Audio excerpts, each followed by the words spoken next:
ঠান্ডা এবং গরম গ্রীষ্মের দিনের মধ্যে বালি দেবতা জেফতি মিশরের পিরামিডের স্রষ্টা। স্থপতি ফাদিথের পিছনে ছুটতেন কারণ তিনি চাননি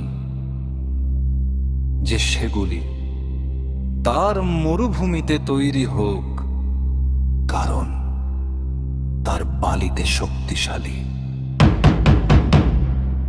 ভূগর্ভস্থ জলে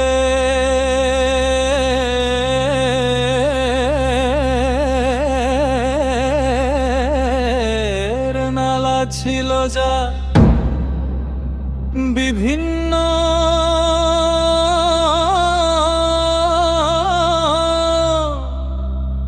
ধরনের খনিজ ধারণকারী কক্ষে পৌঁছেছিল যা এখনো আবিষ্কৃত হয়নি।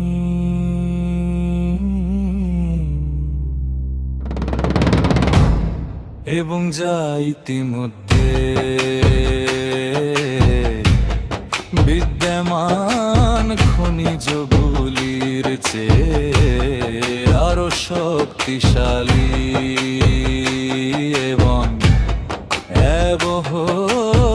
ছিল। স্থপতি মিশরীয় পিরামিডগুলির নির্মাণ সম্পন্ন করতে সক্ষম হল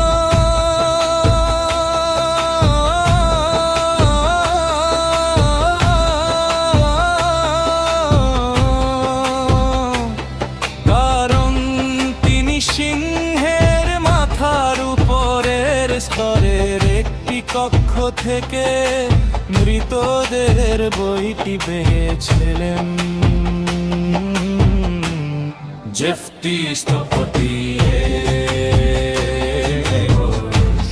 কাছে মৃতদের বইটি রয়েছে জেনে তার দুর্গত বোঝারি সিদ্ধান্ত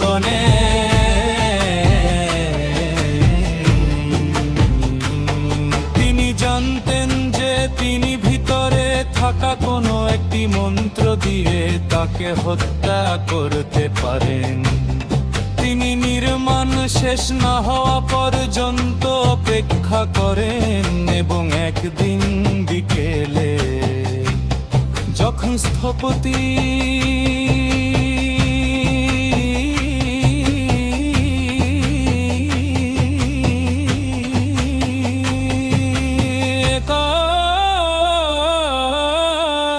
মরুভূমির মধ্য দিয়ে শহরে ফিরে যাচ্ছিলেন, তখন তিনি চোরা বালির মুখোমুখি হন। হঠাৎ স্থপতি ফাদিথ বালি এবং বিষাক্ত সাপের মধ্যে পড়ে যান এবং ডুবে যেতে শুরু করেন। যখন বালি তার পুরো শরীর থেকে ছিল, তখন বালি দেবতা জেফতি জাদুকরী ভাবে আবির্ভূত এবং স্থপতি দেখে চিৎকার করে বলেন যে তিনি সম্পূর্ণ বইটি ফেরত দেওয়ার প্রতিশ্রুতি দেন, কারণের বেশ কয়েকটি অসম্পূর্ণ কপি ছিল। যদি তিনি বইটি ফেরত দেন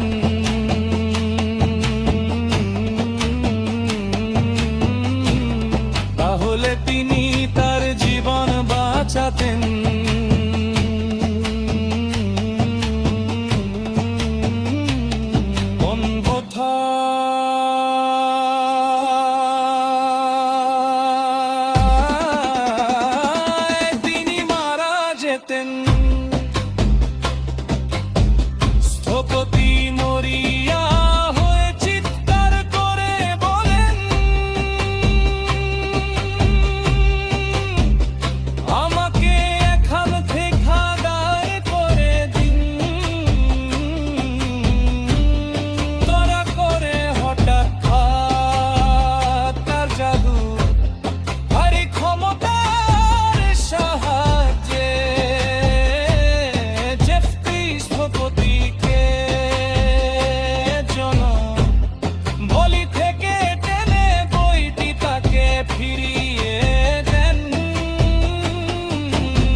দেবতা জেফতিকে দেওয়া হয়ে অবশেষে জেফতি এবং খাদিত এক হয়ে যান এবং একসাথে তারা সমগ্র মিশরের উপর একটি অভিশাপ তৈরি করেন যে সমস্ত মিশর চিরতরে সুরক্ষিত থাকবে এবং এর সম্পদ এবং খনিজ পদার্থ লুকানে থাকবে যতক্ষণ না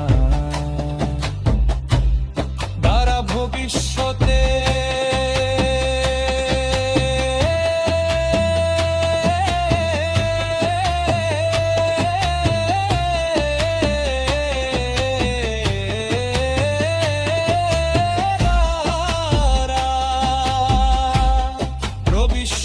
মানবে তার সাথে